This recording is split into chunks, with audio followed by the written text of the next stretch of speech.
uma página que chama Chateau, falou, Richard, o que você acha das comunidades e religiões ayahuasqueiras não indígenas como o Santo Daime e o DV? Acho uma diversificação ou desvirtuação? Falei, eu admiro o seu trabalho. Deixa eu te falar da minha experiência, porque eu não sei, a sua foi na floresta e tal, com índios? Não, eu tive algumas outras, mas a várias. base é minha lá. A minha foi com um amigo meu, que era comediante, e ele tinha uma comunidade. Cara, eu acho que eu peguei a Fernão Dias e fui. Era no meio do mato. E eu tava muito preocupado, porque eu falei assim, eu tô escrevendo um livro e o personagem, pra ter alguma revelação, pra descobrir alguma coisa da vida dele, ele ia entrar numa de tomar um santo daime, a ayahuasca. Então eu falei, eu quero ter experiência pra poder escrever. Ele falou, beleza, então eu vou fazer um esquema com você e mais uma garota que é da comunidade. Cara, eu cheguei lá, sei lá, 4 horas, eu fui tomar o ayahuasca às 8. Ele me contou toda a história, todo o contexto, fez a preparação, achei muito legal. Até porque eu precisava disso para escrever o livro. E aí eu tomei 3 doses. É assim, como que foi? Como que é essas experiências que você teve? É esse esquema de 3 doses, 1 hora cada uma. E a primeira, eu fui até a segunda só. Eu parei na segunda, que me deu uma bad vibe absurda. Na segunda, a primeira foi maravilhosa. A miração que eles falam, né? Quando bate a força e tal. Tá. Quantas vezes você foi? Só uma. Uma vez só. Então. Você gostou? Gostei da primeira e queria outra vez pra tirar essa má impressão da segunda dose que eu tomei. Quer que eu te explique o porquê que eu fiquei? Porque era o seguinte. Meu filho hoje tá com 3 anos e meio. Eu acho que eu fui lá, ele devia ter uns 3, 4 meses. O que ficou na minha cabeça? Eu tô no meio do mato, sem sinal de celular. Tava escurecendo, tava lá desde as 4 horas. Aí eu falei, cara, no meio da primeira pra segunda. Na segunda eu falei, cara, aconteceu alguma coisa com meu filho. E se acontecer alguma coisa, minha mulher não tem como se comunicar comigo. E eu tô aqui no meio do mato. E aí, disso foi pra ele tá com problema. Minha mulher tá tentando falar comigo. Disso foi pra... Cara, ela tá tentando ligar pra mim faz muito tempo. Olha como eu sou irresponsável de estar aqui. Que foi pra... Eu preciso sair daqui. E o cara não me deixou sair. Porque a gente parou. Pô, eu estraguei o lance do cara lá. Falei, cara, eu preciso ir embora. Ele falou, Vilela, eu não tenho como deixar você sair do jeito que você tá. Aí eu esperei mais uns 1 hora, assim, até eu tá bem pra dirigir. Mas foi isso. A coisa foi escalando porque na minha cabeça eu preciso ir pra casa, meu filho. E cheguei aqui, tava dormindo aqui, de boa. Então, começa assim. Quando os caras... Eu sou um cara base aldeia de tomar, enfim, consagrar ayahuasca. Quando a gente consagra na aldeia, a gente já sabe um dia antes. Então a gente começa a parar de comer carne, os caras começam a parar de fazer sexo. Me falaram isso. Eu não comi carne. Tá. Por quê? Porque ele realmente mexe muito com você, cara. Você conscientemente, você recebe uma série de informações que você administra e outras não. E por conta disso, você tem cânticos que te levam e te trazem de volta daquela experiência. Eu sou um cara que acho que para você atingir a miração, que são as lições que você vai levar da experiência, você precisa de 10, 12 horas. Antes? A experiência que eu tenho 10, 12 horas na consagração. Na consagração? Antes de tomar? Na consagração. O meu foi, eu acho que umas 4, 5. Na consagração. Então, normalmente é 4 horas, então. O que acontece com o corpo quando você ingere o ayahuasca, cara? Que são 2, né? É uma raiz e uma folha, é isso? É um cipó e uma folha.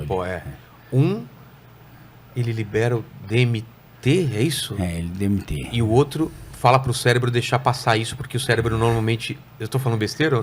E que você perguntar quem foi o filho da fela que fez essa mistura, cara. Que misturou essa mistura. Exatamente. Ok. E assim, tem diversas chacronas, as folhas são diversas, e o cipó também. Enfim. Aí você vai uma célula, enfim, você tomou ayahuasca. Tá. Que tem um gosto horrível, né? É horrível, mas E você... depois até come é umas como um frutinhas. remédio. Remédio não tem gosto ruim? Mas aí você Então. come umas frutas pra tirar o gosto e é tranquilo. Depende. Alguns estão... Você não comeu? Não. Uva, essas coisas. Não, O meu... Onde tá? Não tinha? Tinha um copinho cheio de uvazinhas. Tá faca, onde você tomou aqui? Tomei no grau, né? Fui no grau tomar o... tinha uma bandeja assim que o cara... Mais uva, senhor.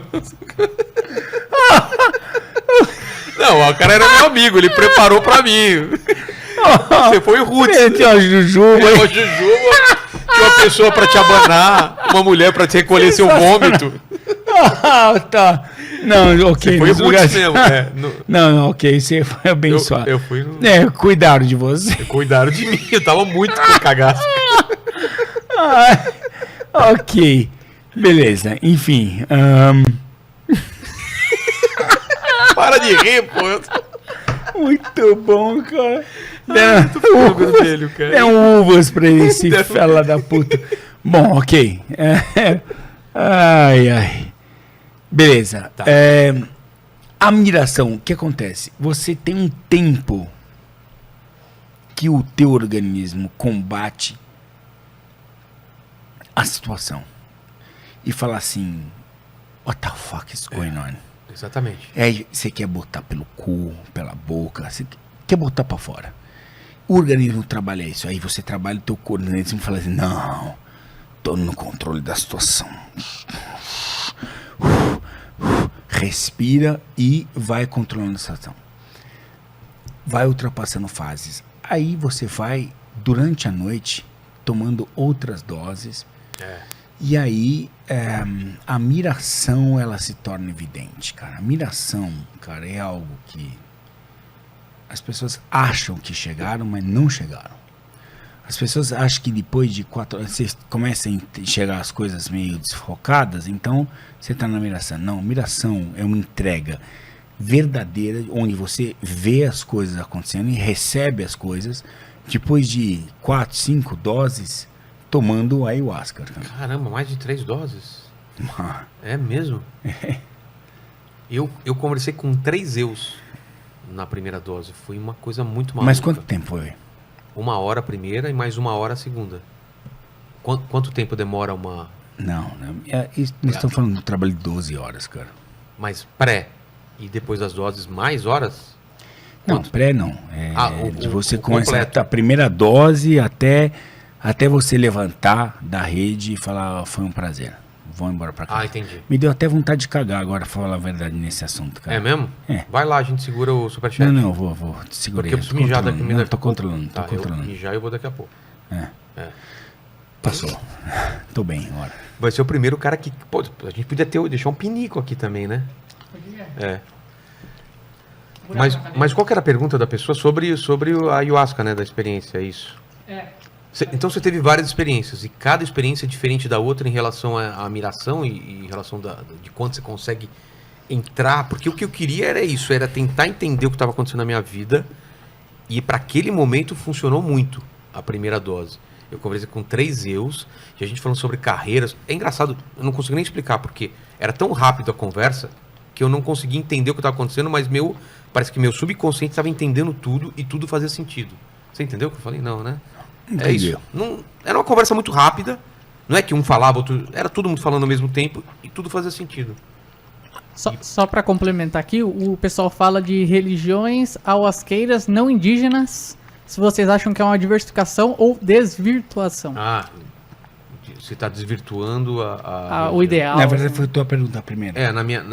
No meu caso, por exemplo, eu fui num cara que era uma religião, que tinha todo o ritual dele lá. A gente fez o ritual certinho e tal, ele me explicou tudo. Eu não sei. O ritual dele. Cada um. É uma coisa meio xamânica. A palavra, não sei se xamânica tem a ver. Total, cara.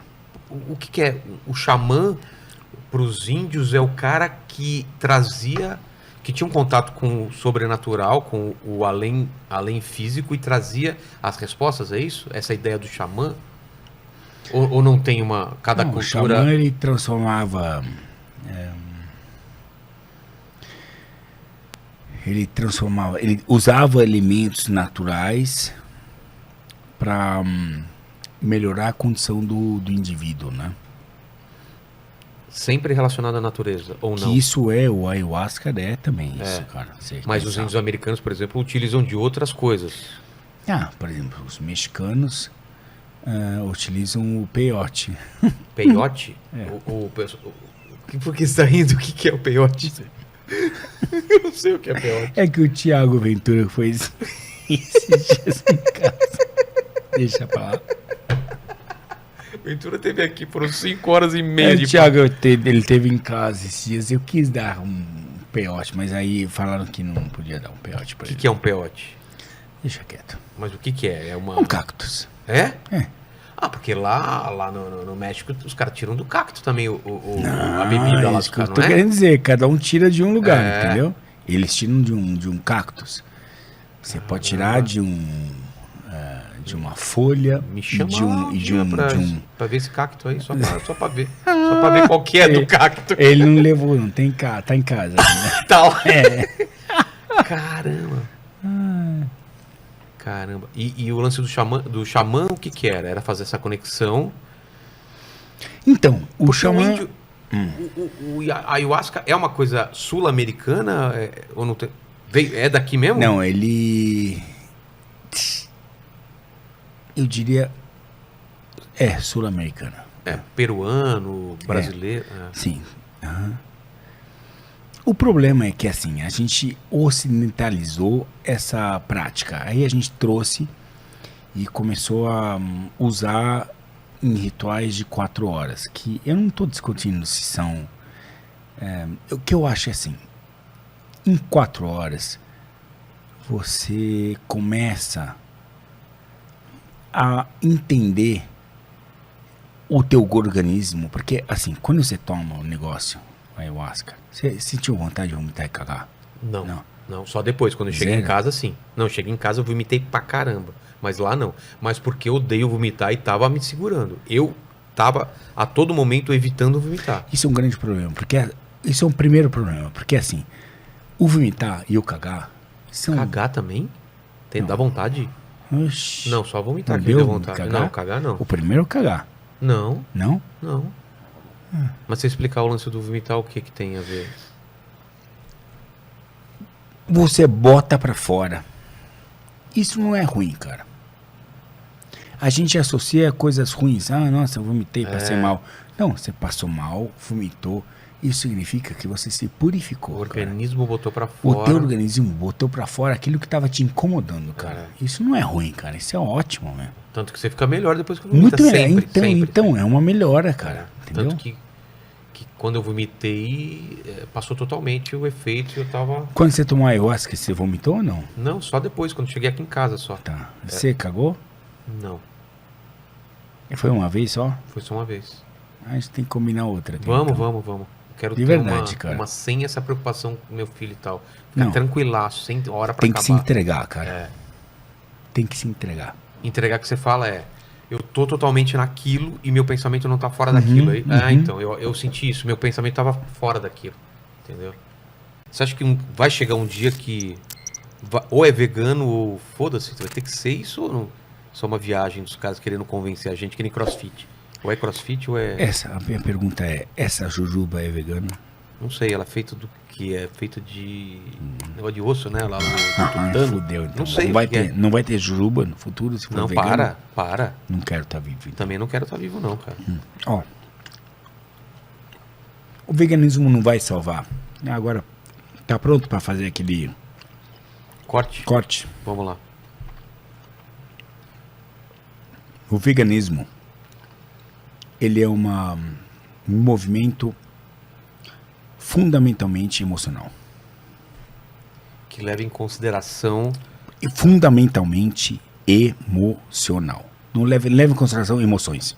Tá. O resto é discutível. O resto, as outras, nós podemos discutir horas. Se a gente começar a fazer números de verdade, o veganismo não tem base.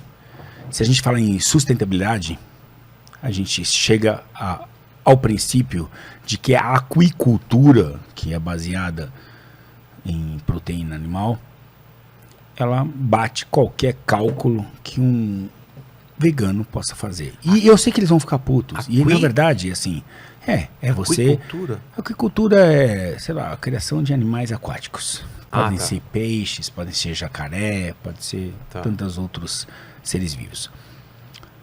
Eu admiro, e assim, eu sou muito atacado pelos veganos, cara. E o que eles não entendem é porque eu sou um cara racional. E eu admiro a iniciativa que os veganos têm. E já foi muito atacado mesmo nessas palavras que eu tô dividindo com você agora, Vilela, porque parece que assim, parece que eu tô assoprando e ao mesmo tempo não, mordendo, eu não tô, soprando. não, mordendo, soprando, não tô. Eu acho que é um movimento extremamente válido. Quando você toma por base o amor e o cuidado que você tem com outros seres vivos. Ponto. A partir daí, por exemplo, eu sou um covarde. Eu admito. Eu sou um covarde. Entro no mercado, eu compro um pedaço de carne que não muge, que não chora, eu sou um covarde. E eu faço isso conscientemente. Eu vou lá, compro um pedaço de uma parte de um boi, de um porco, de uma cabra e saio do mercado como se fosse um produto que não tivesse uma conexão com o ser vivo. Um leite condensado, pão. Então, não, isso é mais extremo ainda. É vegano mesmo, né? Porque aí não pode tá. nem tirar o leite, nem verdade. a galinha botar ovo, nem a porra toda. Tá. E eu entendo isso. Eu entendo como um movimento e eu admiro o oponente. E já fui atacado por causa disso, e assim, é ridículo atacar. Eu admiro o meu oponente.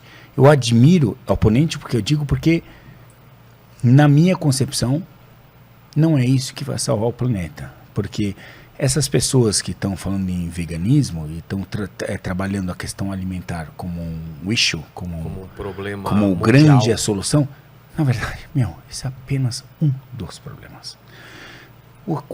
Esse cara pega o celular e usa em celular, usa energia elétrica, e assim, mas é hidrelétrica, mas hidrelétrica matou tantos animais que tinham ali. Alterou um ecossistema inteiro para alagar. E proíbe movimentos dos peixes, reprodutivos dos peixes e não sei o quê. Então assim, mas aí tudo bem. Aí usa combustível fóssil para enfiar no seu carro e não sei o quê. Mas na hora de comer eu sou ecológico. Cara. Fuck you. Você não é ecológico. A sua pegada é tão grande quanto qualquer outro ser vivo que inclusive é onívoro. Não é. Mas isso cria um movimento que é emocional. E aí o emocional move plataformas, cara. O emocional é um starting point, é onde a gente começa um trabalho, é no emocional, mas a gente tem que evoluir isso. O emocional não vai salvar o planeta. Não vai. Concordo. Você precisa de pessoas que trabalhem com o cérebro e com o estômago para poder e com a ciência. E com a ciência. E com a ciência. Para poder fazer medidas, ainda que sejam impopulares, mas que sejam baseadas em dados, em coisas em estudos mais profundos, né? Posso alimentar o seu, como chama? Eu perdi o título. Não. O corte? É o corte, eu vou alimentar. Vamos lá. Quais são as 3 bases do veganismo? Eu vou usar o veganismo porque simplesmente ele é o movimento mais radical de alimentação que a gente tem, tá? Do que o vegetariano. Quais são as 3 bases? Sustentabilidade, saúde e humanidade. Tá. Você se relacionar com o objeto, com aquele ser vivo que você está comendo. Como é que você vai, né? Então, assim, sustentabilidade. Não existe hoje qualquer plataforma mais melhorada do que... Eu vou dar um exemplo do pico, a aquicultura. A aquicultura, você, num espelho d'água, pode, num hectare, produzir muito mais, porque tudo se trata de proteína. Animal, vegetal, não importa. Para nos manter Pro vivos. ser humano. A não ser que vocês né? Seja... Veganos façam menos filhos. Ou façam fotossíntese. Né? Ou fotossíntese, bom. Não é? Que não é o caso ainda. Ia ser bom, se alguém da sala tá escutando, faz fotossíntese, pode... Não é para você quem tá Desliga agora. Desliga agora todos os áudios, porque não é para você que a gente não tá é pra falando. Você não tá fazendo mal pro planeta. Mas caso contrário, cara, não adianta, você se alimenta. Então, assim, proteína para queimar e manter a gente vivo, isso basicamente. Então, exato. Então, qual o espaço que você precisa para produzir aquele alimento para aquele indivíduo, aquela pessoa? Tá. Né? Quanto produz um boi? Quanto produz um hectare?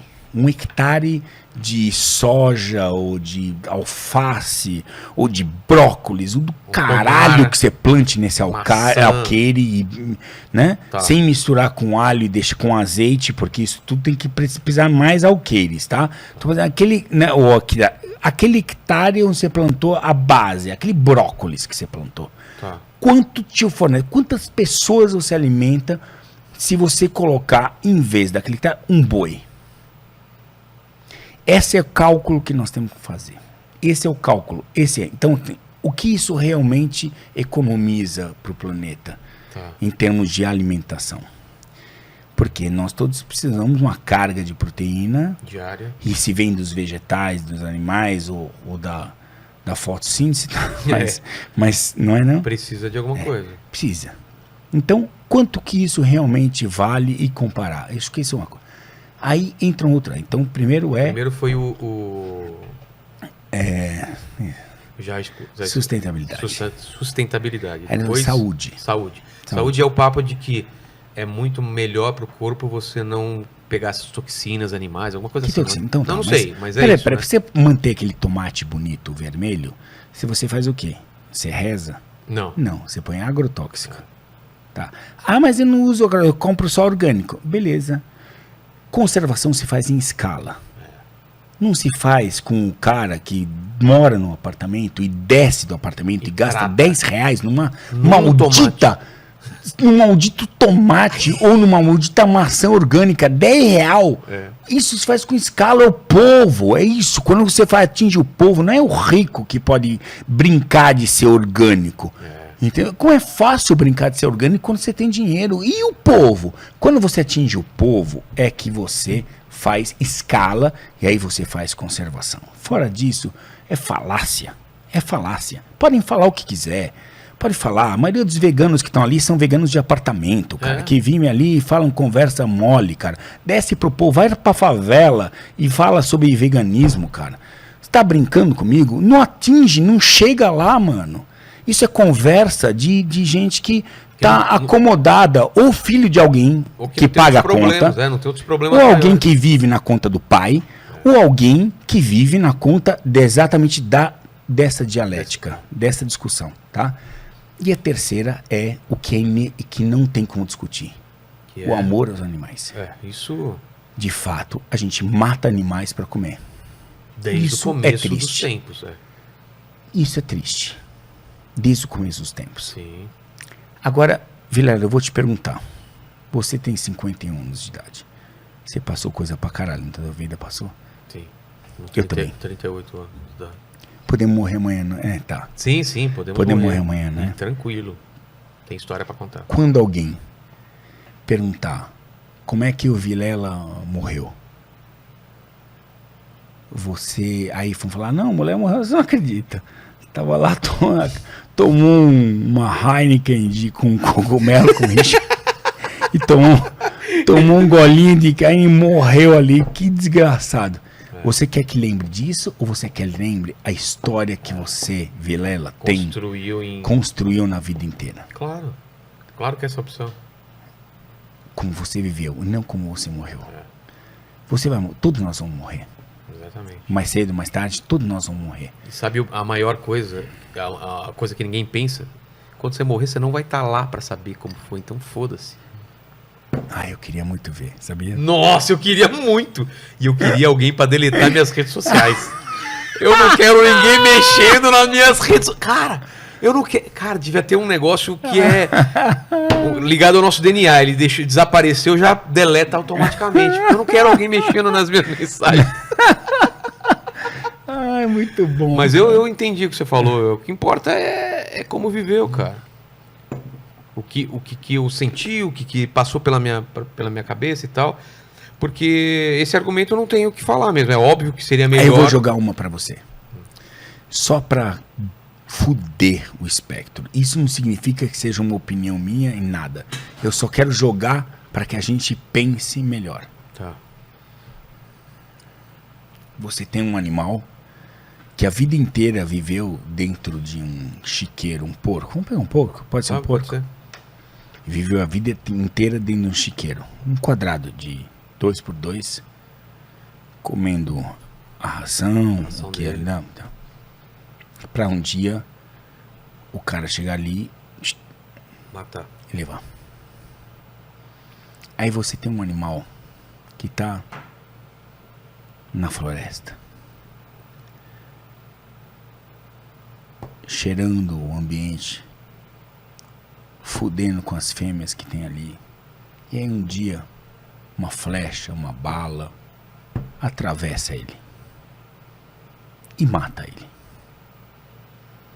A pergunta é: quem você acha que foi mais feliz? Não precisa responder. Com isso eu não quero dizer nada mais, porque eu sei que as pessoas vão extrapolar isso para outras coisas, mas é apenas um modo de você pensar sobre ângulos diferentes, cara. Quais as escolhas que você teria na vida?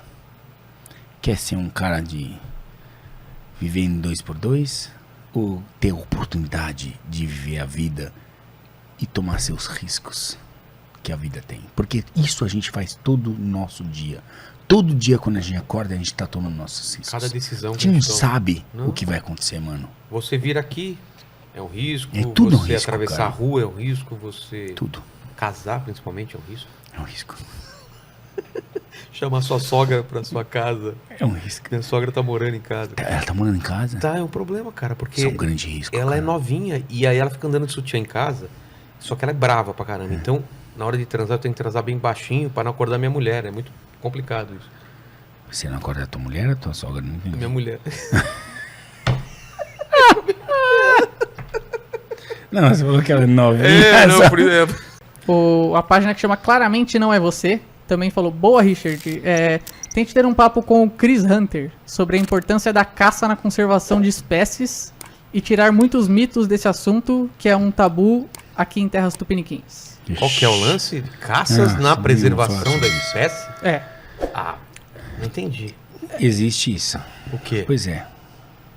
Qual que é o lance deles? Existe você preservar espécies usando a caça como uma ferramenta, cara. Caçar o que tá... O predador. O predador ou a espécie que, tá, Não, que a expandiu? própria espécie. Qual que é o pensamento? Por exemplo... O pensamento é que você direciona, faz um cálculo, porque assim... Mas já teve isso no Brasil. muito louco Tipo, teve uma isso, superpopulação de alguma coisa. E aí o pessoal pagava pra Boa. matar. Então, Não teve? A gente tá tendo, por exemplo, eu vou pelo mais simples, tá? Tá. Javali. Isso. Eu acho que foi até isso que eu vi uma Mais matéria. simples. É. Javali é brasileiro? Não. É europeu. Não é brasileiro? Não, é europeu. Não existe no Brasil. Ah, não sabia. Não. Então, por que a gente deve caçar javalis? Por que a gente deve exterminar? A gente tem que exterminar o javali. É uma questão ambiental, é uma questão econômica. Por quê? Ambientalmente, o javali compete com outras espécies que são nossas nativas. Tipo queixada, tipo cateto. Queixada é o tipo do É tipo do um javali. porco também, são porcos também. Porco selvagem. É que assim, não são todos, não são parentes diretos, mas enfim. Tá. Com queixada e com cateto. Eles competem pelo mesmo alimento, né, e tal. Então, isso já é ruim, porque se você tem uma espécie que não é brasileira e compete com os nossos que são brasileiros, isso já não é bom, certo? Certo. É lógico isso, não? É, claro, claro. Tá. Agora você pega isso numa Só pra forma quem, ambiental. Pra quem não tá entendendo, assim, se tem mais um competidor, quer dizer que vai sobrar menos comida pra essas outras espécies e eles podem morrer. Tá. Especialmente se é uma espécie muito mais forte que aquelas. E é? Ah, Javali? é? Javali é muito mais Não, forte? o javali é um monstro, mano. Beleza. Tá. Os nossos porcos, coitados, são uns porquinhos menor que... Enfim. Isso é ambiental. Aí vamos no econômico. Aí você tem o javali que está destruindo as fazendas, o agronegócio de diversos estados, porque ele invade uma área e come tudo que tem. O quê? Tudo, Milho? tudo. Milho, Tudo? soja, a pica toda, cara. Caralho. Tudo, ele come, devasta. Então, assim, ele economicamente também não é legal. E aí a gente precisa exterminar. E a gente precisa de ferramentas legais para isso. E aí a gente tem uma briga que é a briga que sempre acontece no Brasil, que é muito emocional, cara. Entendeu? É não usar a razão, né? Coitado do javali. Desculpa, foda-se o javali. O javali não tinha que estar aqui. Então não é, ai, coitado do javali. O javali vai destruir tantas coisas que o emocional, a um certo momento, se fosse tudo pelo emocional, você estava casado com a tua primeira mulher, cara. É. Não é tudo emocional, cara. O emocional, ele vai até um ponto, ele é interessante porque começa no emocional, mas passa pelo racional e termina no bolso, custa dinheiro. As coisas não são exatamente assim. Então, as pessoas avaliam as coisas só pelo emocional. Coitado do javali, não sei o quê. Não, o javali tem que ser exterminado da América do Sul, cara. Ele não pertence a esse ambiente, cara. Ele compete com nossos animais, ele destrói a nossa economia. Ele tem que ser eliminado. Como vamos fazer isso? Não sei. O exército, os caçadores, os CAC, não sei. Tem ferramentas, mas a gente não pode. Mas aí acontece o quê? Aí a gente tem os órgãos ambientais numa posição dizendo assim, porque eles têm que, parece que os órgãos ambientais têm que satisfazer essa parcela da população que está vinculada ao emocional. Foda-se o emocional, irmão. Tem que deixar alguém que entenda Tem que disso. deixar. Conservação não é emocional. Exatamente. Cara. Eu sou um cara que passo por esse problema todo dia, cara. Porque eu sou um cara que ama os bichos. Mas você é carnívoro? Sou, claro. Você é onívoro, né? Tá. É, então onívoro. come carne também, cara. Eu também. Então, eu sou um cara que ama os bichos. As pessoas falam assim, como você ama os bichos? Você come os bichos. Cara, que relação Então, que tem isso? então passa. Eu amo E minha aí- mulher.